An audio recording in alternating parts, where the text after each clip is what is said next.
Manufactured motivation. What does that mean? It means when you're done, down for the count, flat on your back, nothing left in the tank, you've got to figure out a way to get up, to move your feet, to make it happen, to show the grit, to accomplish what you were trying to accomplish, to get back on that mission and succeed. You're about to meet a man who has that and who shows it and lives it. He was a Marine. He's the owner of Smart Digital. He's Brent Canfield. Next. This is A Dash of Grit. Recipes for success from courageous leaders who overcome challenges and build great things. Now, podcasting from Spire to leaders in local communities like yours, here is Brian Leflock. And let's get cooking. So let's talk a little bit about entrepreneurship and success, the characteristics that you need. You've got to be what? Driven. You've got to have vision. You've got to have passion. You've got to have commitment. Those are all standard. We all have to have those. Well, what about ethics? What about compassion? What about a sense of worth and doing the right things for the right people and taking care of business in the right way? Well, that is sometimes not so easy for some folks, but the man I'm about to meet to introduce you to has all of those things. And I'm really proud to say he's a good friend of mine and an inspiration to me. He's a sergeant in the Marine Corps. He's a owner of Smart Digital Security and creator of Sentry pods right here in Ashland, Ohio. He is Brent Canfield. Brent, welcome to Dash of Grit. It's my honor. Good morning, Brian. How are you? I'm fantastic, sir. Even better to have you on the other side. Yeah, appreciate it. Likewise. It's a lot of fun to talk with you. I know your passion. I know your heart for doing things right. And that all kind of funnels into security. And some folks start a business to start a business. You started a business to take care of people. And I think that that's the key difference and maybe one of the biggest reasons that you have success. So I hope I set you up right and people know what to expect here as they go through this podcast, because I think they're going to enjoy this show. Sure. Tell us a little bit about success, Brent. I've set you up to talk about how we've accomplished some things in your company, and I'd like to share. Tell me some good things about Smart Digital and things you're proud of.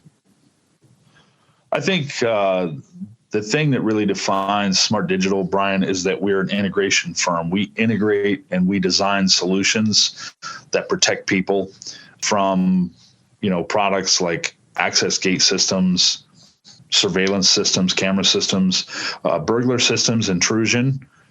And we've been successful at that because we have a passion not just for protecting people, but we like to incorporate technology into that passion.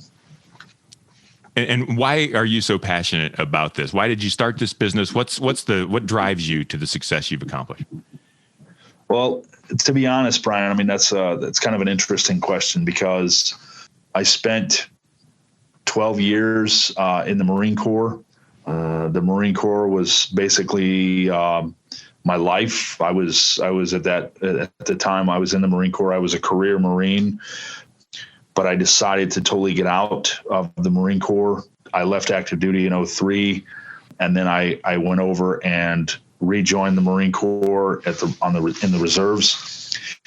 And I didn't really realize that would continue on, that passion to protect people would continue on as a civilian. And so to answer your question, it all started making sense to me after the Boston Marathon bombing in 2015. It caused me to produce the product that you mentioned, Sentry pods, our autonomous camera system. I designed that as a response to the Boston Marathon bombing, because I realized that we did not have any kind of autonomous protection for people, right? At the Boston Marathon, how many thousands of people were there? And when they went through that experience and the pressure cooker bombs went off, we had no way to go back and look through the video. We had no means of looking at the event in real time or a measure to prevent that catastrophic event. And so what I did was I designed this camera system to be autonomous and rapidly installed in 3 to 5 minutes. And so at that point, I realized this has always been a passion of mine. My passion has always been about protecting people. In my past life as a Marine, it was more of a clandestine protection. And now I've taken all of my background and experience in the Marines and I've combined it from a technical approach now. So now we're protecting people in a different way. Yeah. And I'm wondering, and I don't know the answer to this. I think I do. Do you measure success as the business grows and the bottom line and the revenue and all those things that are really important? You know, you got to pay the bills, you got to pay the salaries. Or do you measure success in how many people you're saving and keeping secure and protecting? How would you measure success? I don't measure success monetarily, Brian. That's what I think thought. that's a very poor way to measure success. I've always been one of those people that I say, you know, I personally don't care about the mansion on the hill and the sports car. That doesn't fascinate me. That's not what satisfies me and make me whole. I would say that my success is measured by the success stories and catching the bad guy, saving the lives. We had a real story from a pilot program we did for the U.S. Customs and Border Protection, and we had a Sentry pods installed at the Rio Grande River down at the border, and a family was trying to cross the river and got caught up in the river. And if you don't know anything about the Rio Grande River, it has got a very nasty undertow, almost like a riptide in the ocean, but it has a very nasty undertow that literally can pull you in. And this family got caught up in that, and our Sentry pods were responsible for identifying the location of that family and showed Border Patrol what was going on, and they were able to go down and save this family from drowning. Wow. That to me is a success story. That breeds success, and that demonstrates success to me, because it demonstrated to me that our product was responsible for saving the lives of an entire family. Yeah. Go ahead. And we can adjust our P&L and our balance sheet, and we can make adjustments to our financial statements all day long. Those are lateral things that you can adjust by making a few decisions and key points and moves. But to say that your product was successful in saving lives, that's something money can't buy. Yeah. Yeah, boy, that's for sure. And that's just one story. And I know that there are 100 or 1,000 more where you're set up. And so let's talk about that, because you do need to create a business to be able to provide that level of safety and security. And so let's talk about grit. Let's dive in. Can you share some stories with folks? You've built a business from nothing. Like, you created your thing and you're selling your thing. It's not a franchise that you bought in. So talk to us a little bit about the struggles and hardships that you faced along the way. Share some stories, if you will. Sure. For us, Brian, I would say that it was much like experiences in the Marine Corps. When I was going for my WSQ, which is a water safety qualification, water survival qualification in the Marine Corps, that's like a tier 1. It's one of the most extreme levels you can get to. The only way you get your WSQ is you first have to jump in the water. You have to jump in feet first, and when you hit the water, all bets are off, because you're fully committed at that point. It's the same concept in business. And I use a lot of analogies from experiences that I had in the Marine Corps, and I translate that to business now, and it applies almost in every form. So when I first started Smart Digital, I literally jumped in the drink. I was feet first. I was all in. I was fully committed when I jumped. And so I got a very quick crash course from the School of Hard Knocks. I learned very quickly how to bootstrap my business because I was very cash poor at the very beginning, because I didn't have equity. I didn't have outside capital. I didn't have bank funding to back me up. I had nothing.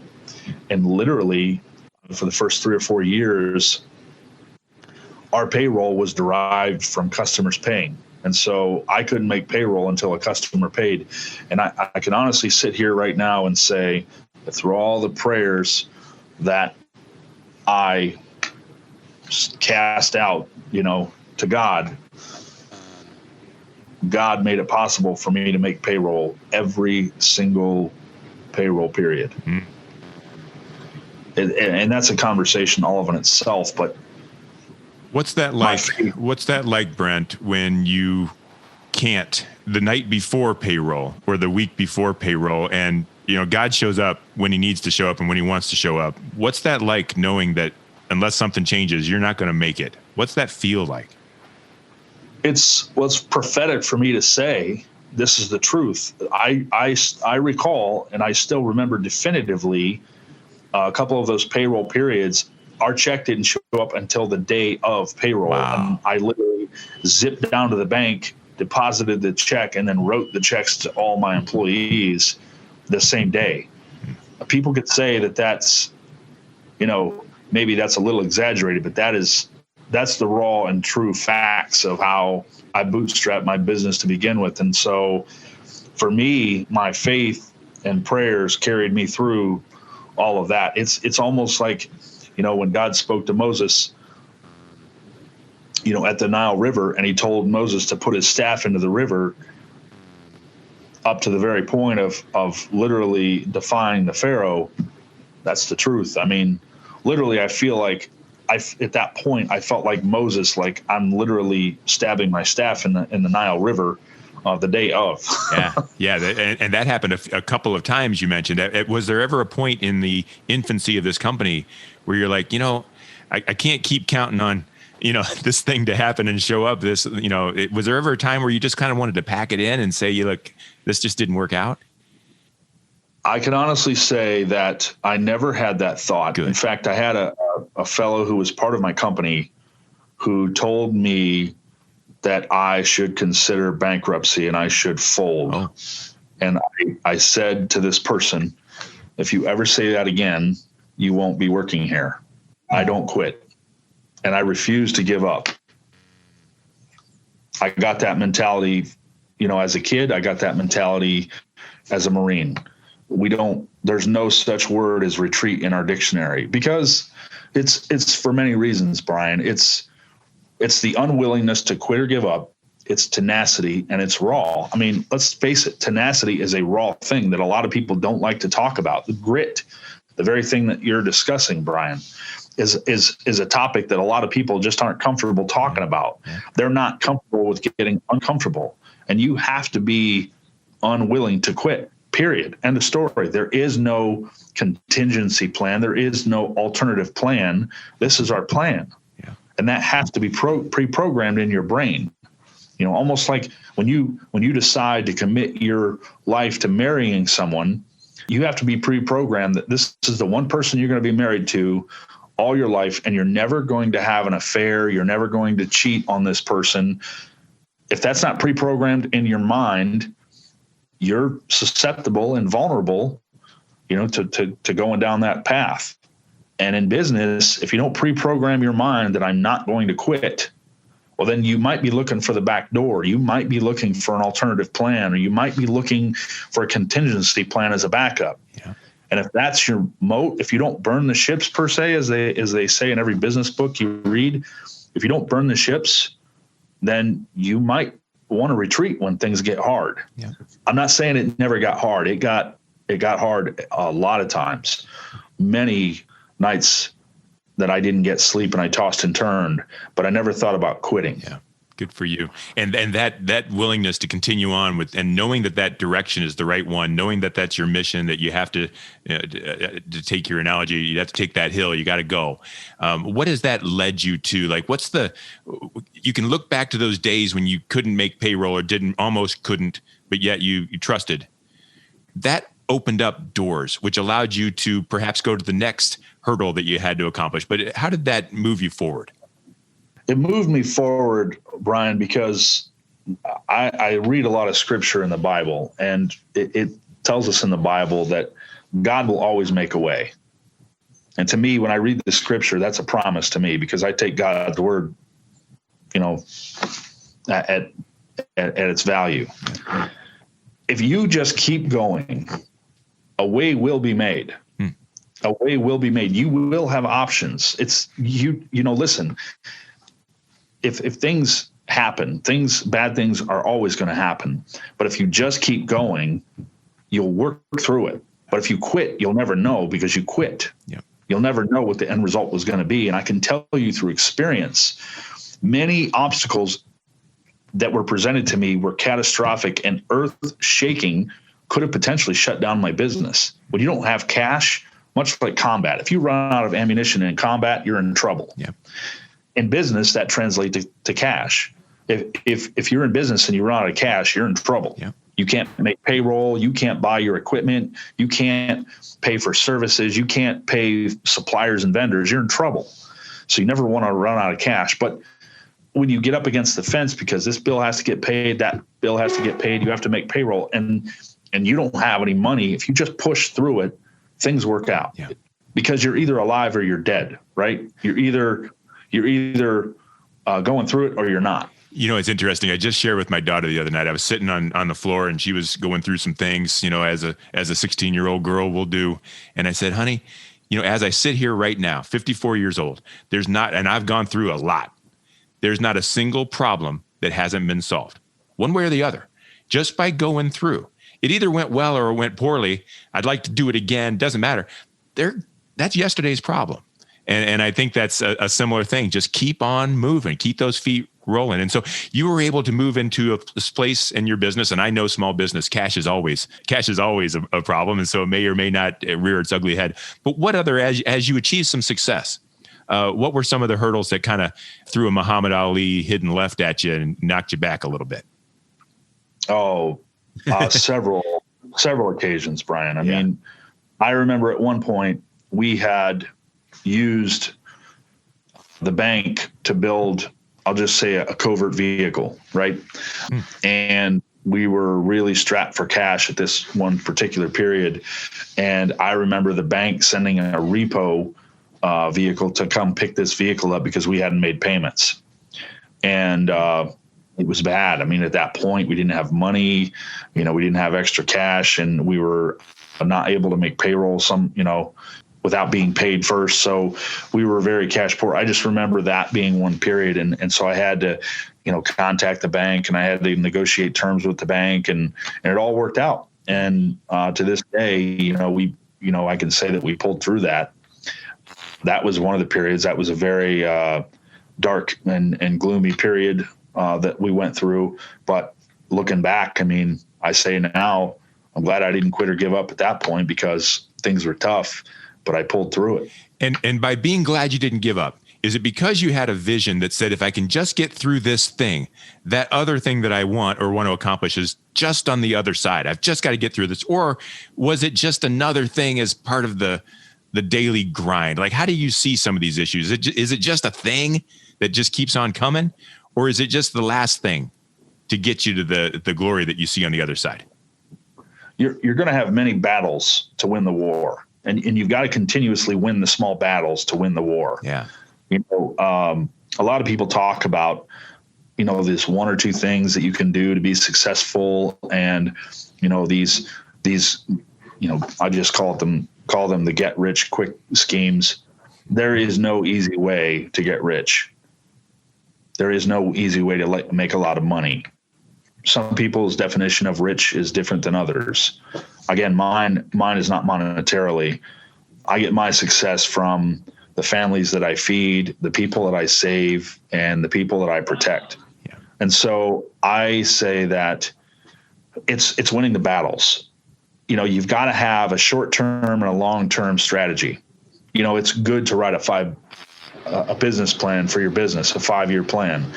In the Marine Corps, we would write a 5-paragraph order before an ops mission, because that 5-paragraph order was definitive plans on how we're going to win the overall grand scheme of the war. And the war is won through battles. And we've got to take this hill. We've got to conquer this territory before we can get, to the prize. And so, I know that for me, I always kept my eye on my long-term vision. I didn't focus on the short-term obstacles in my way, because if I did, I'd be dead a long time ago. My business would have collapsed and crumbled, and I would have gave up, because sometimes you lose the battles. And it's, yes, you do. And to me, it's defeating, right? Because you feel like, oh my gosh, I didn't get that job that I really wanted. We bid that job very low and we still didn't get it. That stuff can be defeating sometimes, but they're overcome by small wins. Hey, we got this project, we got that project. And ever since we opened our business, we've had small wins that have just carried us through. And those small wins are life-giving. They're life-giving. I want to go back to the beginning very quickly, because I have this image of you jumping into the water and that cold water, and not knowing, knowing you're not going to quit, but it's not going to be easy. And you've shared a story with us, and it's gone really fast, of hardship. There's an entrepreneur out there right now, or an entrepreneur in his mind, or a struggling employee at a corporate level thing that just wants to do something different. And you've shared with him now how hard it is. But is it worth it to jump in 2 feet in? Is the reward on the other side of all this work? Can you tell that person that's listening now that it's worth it? What advice would you give him or her? Well, I would even say that they would have to go in reverse here for a minute, because the person that decides to jump all in and go all in has to first make the decision that this is something they want to do, and they're willing to go through it. Because, Brian, let's face it, if you're not willing to go through it, you're not going to make it. You're not going to make it. Yeah. But to those entrepreneurs out there who say, I'm giving it everything I've got one thing on my mind and I just want to win, I would say just keep going. Yeah. If one piece of advice I could give anybody, I don't have that magical formula. I can sit down all day with someone and help them create a P&L and a balance sheet and show them what their cash flow statement needs to look like. And it works. But the nitty gritty, getting down to the grit, as part of your podcast, getting down to the grit is just going through it, because different challenges are going to come to the surface, just like in combat. Listen, we're getting, we're on our plan. Things are going as planned as part of the 5-paragraph order, but now we're getting contact left. What do we do now? Well, we have to shift fire. What do we have to do in this situation where we're getting intel that we've got, new groups of opposition coming in? You have to keep going. If you're going to win the small battles, you have to keep going. And so to answer your question, for entrepreneurs out there who, are going through things, I just say the best advice I could give is just keep going and keep being creative and coming up with as many options as you possibly can to get through it. I'm going to beat this dead horse one more time. Sometimes you can't, though, Brett. Let me challenge you on this. You're not Superman. You're Brent Canfield. God made you like he made the rest of us. And sometimes you're flat on your back and you just can't. But yet you do. What do you do to lift yourself off the ground and go? I'll be honest. Sometimes, Les Brown always said, if you can look up, you can get up. Yeah. And it's so true. Yeah. Sometimes you have to create and manufacture your motivation. And it sounds crazy to say, but it's the absolute truth. You have to find a source of motivation, whether you're watching inspiring entrepreneurs online, or you just have a friend. I always say that if I want to manufacture motivation, sometimes I've had to do that. I literally will pick my phone up and I'll start paying gratitude forward to other people. And I'll start thanking people for being in my life and thanking people for something small they did for me yesterday. And it's uplifting, right? Because I'm encouraging other people. It's a crazy facade, but I get satisfaction out of that, and it builds me up. And then I look around and then I start having gratitude and being thankful for the good things in my life. And I start thinking about all the positive things that have happened to me, up to now. And then it puts me into this positive mood and affirms that, things are not as bad as what I thought they were. Yeah. And so for me, I manufacture motivation. Sometimes I have to come up with some false sense of motivation by manufacturing it and start paying gratitude forward to people and being thankful for people to get me up out of the ditch that I'm in.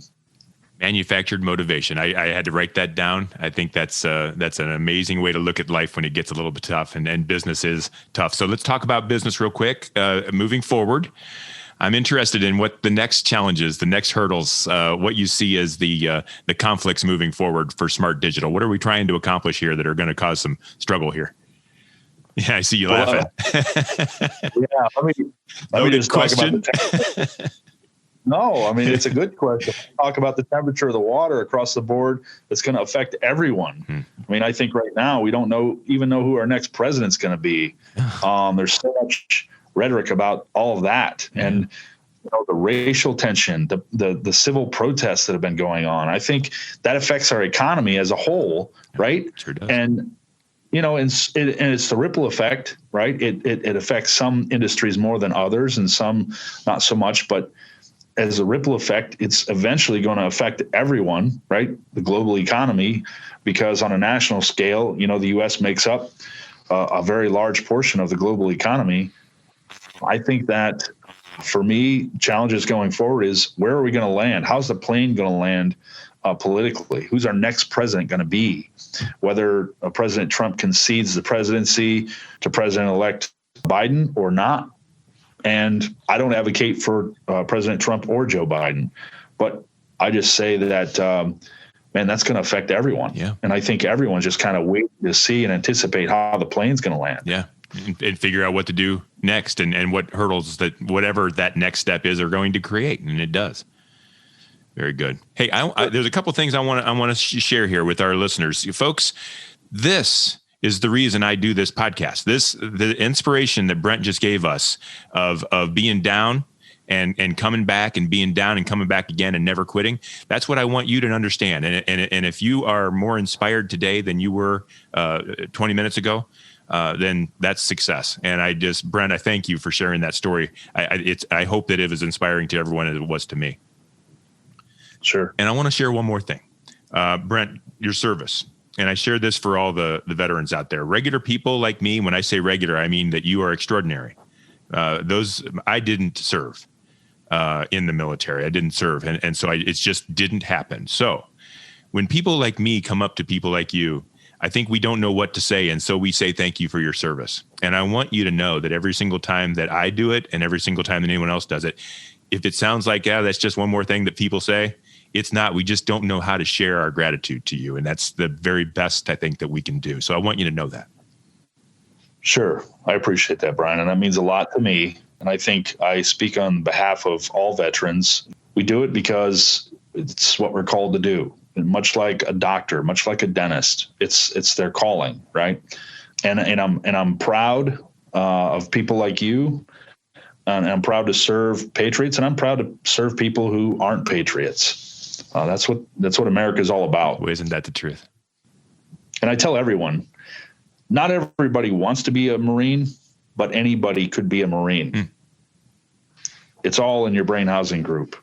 It's in the unwillingness to quit. And if, going back to your grit, I read a lot of books, and Lone Survivor was a book that really sticks in my mind because it's so near and dear to my heart for the experiences that I went through. But Marcus Luttrell at a certain point in that experience was all by himself because the rest of his team was killed in the mountains of Afghanistan. And when I go back to the manufacturing, the motivation, you just have to realize that there's some times in life and in business where the odds are stacked so far against you and you feel like there's no way out, and you're so down about this or that and the challenges that you face. There are times you're just going to have to manufacture some motivation.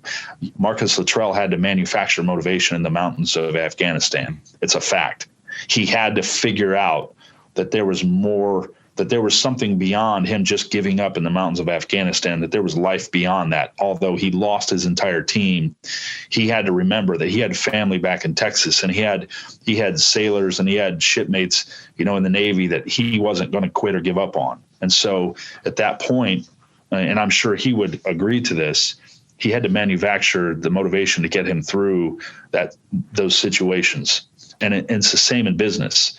In business, there are times that you just feel like you're up against the wall, and the peril of running business is so tough and all these obstacles are in your way. You have to manufacture, some motivation to get you up out of that ditch and get you out of that mentality, because better days are going to come for sure.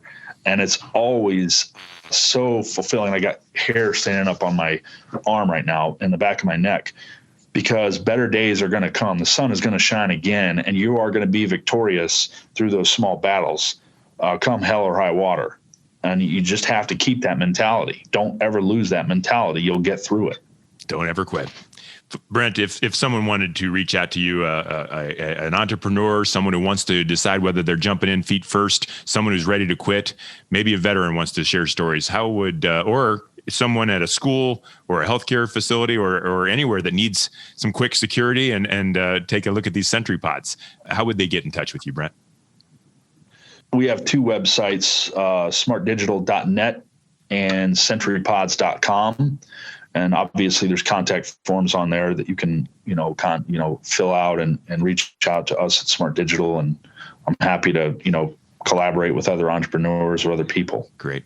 And I'm going to give you 30 seconds to explain the figurine behind your left shoulder there, Brent. Tell me, because I know people are wondering what's up with the gladiator back there. Well, honestly, I think it kind of ties to your podcast, Brian. It's, that mannequin as it is a Spartan, which is our Sentry Pods logo. Yeah. And so it reminds me each and every day that sometimes I just need to Spartan up situations, because we've always got 40% left in the tank, even when we're at the bottom of the tank. We've got a little more in us that we don't know is there, don't we? That's right. Thank you so much for sharing that information, Brent. I want to do a quick commercial for Spire Advertising, if you don't mind. Spire is a marketing company, and if you are looking for a partner in your marketing efforts, we are here for you. We're accountable.